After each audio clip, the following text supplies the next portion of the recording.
பூஞ்சோலை மாணவர்கள் அனைவருக்கும் வணக்கம்.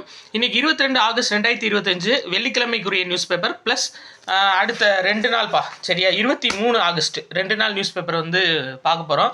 ஸோ ஹெட்லைன்ஸ் என்ன அப்படின்னு சொல்லி பார்த்தீங்கன்னா இதில் எதுவுமே கிடையாது சரியா. டைம் வேஸ்ட் பண்ண வேணாம், அப்படியே இருந்ததுக்கு வந்துடும் சரிங்களா. என்ன அப்படின்னா ஜிஎஸ்டியில் வந்து 12% 28% வரி விதிப்பை நீக்க போகிறாங்கப்பா.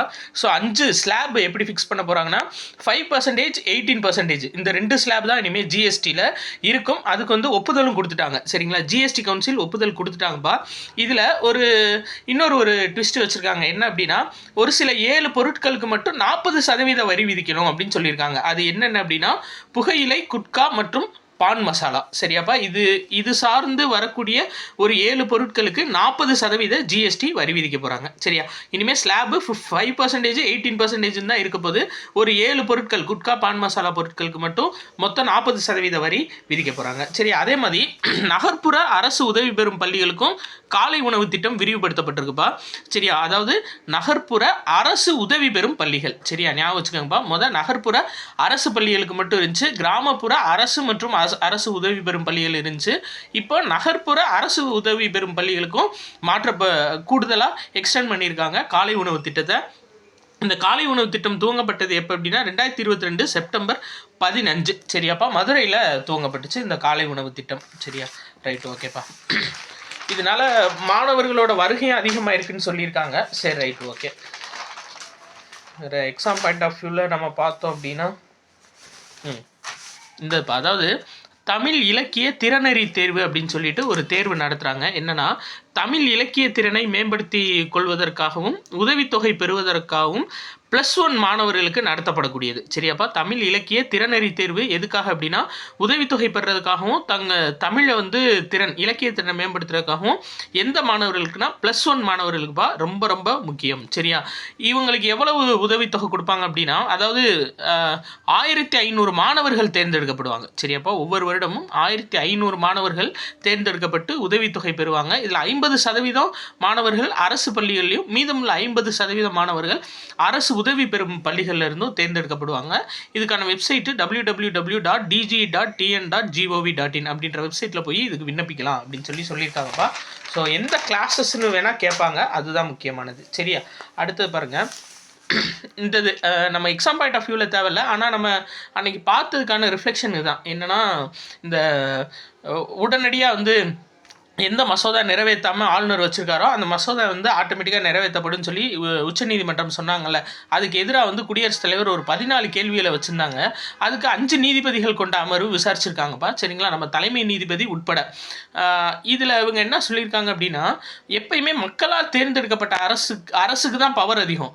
அதை தவிர்த்துட்டு நியமனம் செய்யப்பட்ட உறுப்பினர்களுக்கு என்றைக்குமே பவர் கிடையாது. அது ஆளுநராக இருந்தாலும் சரி, இல்லை மூத்த குடிமகன் இல்லை குடிமகள் யாராக இருந்தாலும் சரி, அவங்களுக்கு கிடையாது சரியா.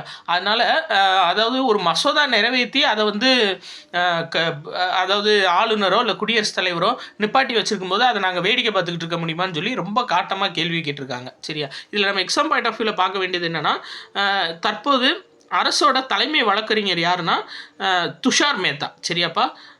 ஒரு நிமிஷம் இருங்க. இந்த வழக்கின் விசாரணை நடைபெற்றது அப்போது மத்திய அரசோட தலைமை வழக்கறிஞர் சரியா. யார் அப்படின்னா துஷார் மேத்தாப்பா, ஞாபகம் வச்சுக்கோங்க. சரி ரைட் ஓகே. அடுத்து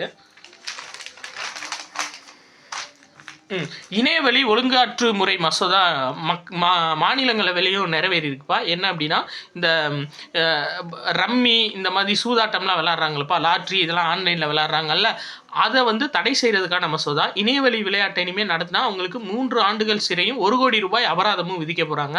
அதுக்கு விளம்பரம் செஞ்சாங்க அப்படின்னா அவங்களுக்கு 2 ஆண்டுகள் சிறையும் 50 லட்சம் ரூபாய் அபராதமும் விதிக்க போகிறாங்கப்பா.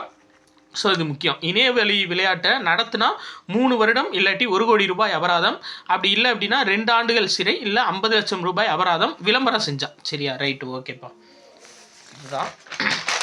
அதுக்கடுத்து பார்த்தீங்க அப்படின்னா இந்தியாவுக்கு ஆசிய துப்பாக்கி சுடுதலில் இந்தியாவுக்கு வெள்ளி வெண்கல பதக்கம் கிடச்சிருக்கு. இதில் நிறையா இருக்குப்பா. நீங்கள் இந்த பேரை மட்டும் நீங்கள் ஞாபகம் வச்சுக்கோங்க. இவங்கெல்லாம் துப்பாக்கி சுடுதல் வீரர்கள் சரியா.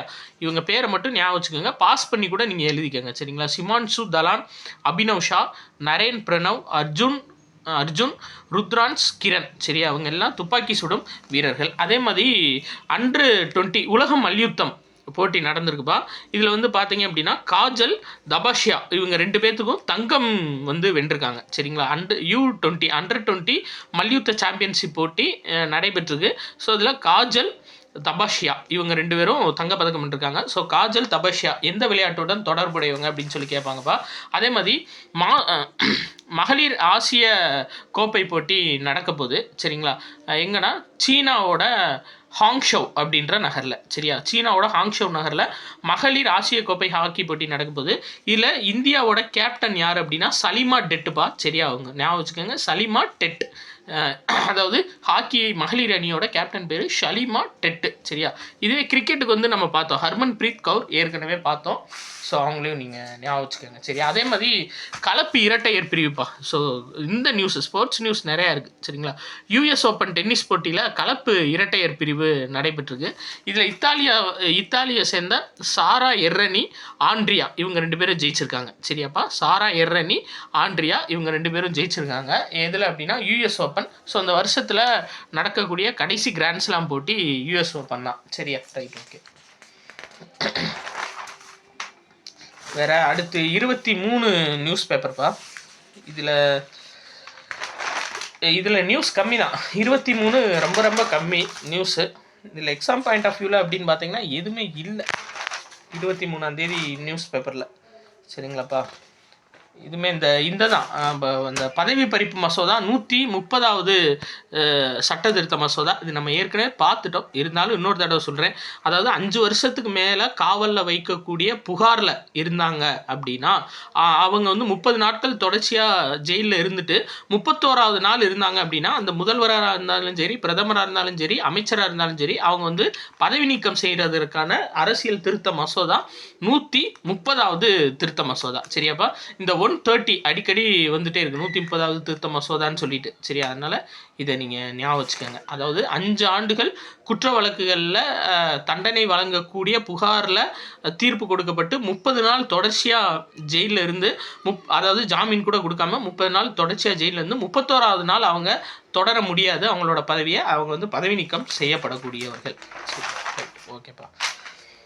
வேற இந்த இது ரொம்ப ரொம்ப முக்கியமான நியூஸ்ப்பா. நம்ம ஏற்கனவே பார்த்தோம்ல, இந்தியா வந்து 2035 சரியாப்பா? 2035 அதாவது பாரதிய அந்தரிக்ஷ், சரியா? பாரதிய அந்தரிக்ஷ் ஸ்டேஷன், பாரதிய விண்வெளி நிலையம் அப்படின்ற விண்வெளி நிலையம் அமைக்க போகிறாங்க. சரிங்களா? எப்போ அப்படின்னா 2035. ஸோ அதற்கான சாம்பிள் வந்து வச்சுருக்காங்கப்பா. சரியா? இப்படி தான் இருக்கும் அந்த பாரதிய அந்தரிக்ஷ் ஸ்டேஷன். சரியா? பாரதிய விண்வெளி நிலையம் எந்த ஆண்டு அப்படின்னா 2035. இதே விண்வெளிக்கு நிலாவுக்கு மனிதர்கள் அனுப்புறது 2040. இந்த 2 வருஷமும் ரொம்ப ரொம்ப முக்கியமான வருஷம், பார்த்து வச்சுக்கோங்க. அடுத்து பார்க்கலாம் 2027 ககன்யான் திட்டம், அதுவும் ஞாபகம் வச்சுக்கோங்க. இந்த இது முக்கியம்ப்பா. சரியா?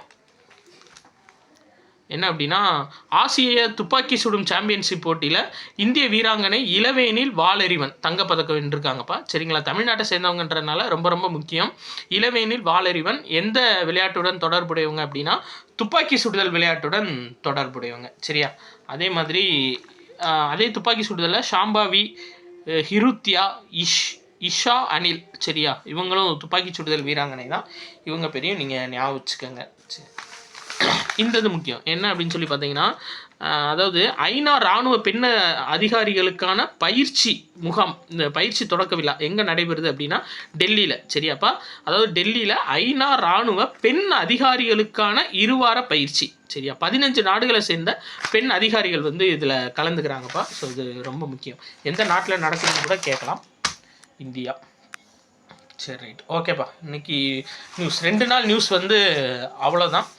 ஸோ பிடிச்சிருந்துச்சி அப்படின்னா உங்கள் ஃப்ரெண்ட்ஸ் எல்லாத்துக்கும் ஷேர் பண்ணுங்கள். நம்ம போலீஸ்க்காக அறிவாயுதம் டெஸ்ட் பேட்ச் போட்டுட்ருக்கோம். ஸோ ஃபஸ்ட்டு டெஸ்ட் முடிஞ்சு, செகண்ட் டெஸ்ட் வந்து அடுத்து இருக்குப்பா. சரிங்களா? அந்த ஷெட்யூல் வந்து நம்ம டெலகிராம் லிங்க்கில் அனுப்பியிருக்கேன், நீங்கள் பார்த்துக்கங்கப்பா. நன்றி.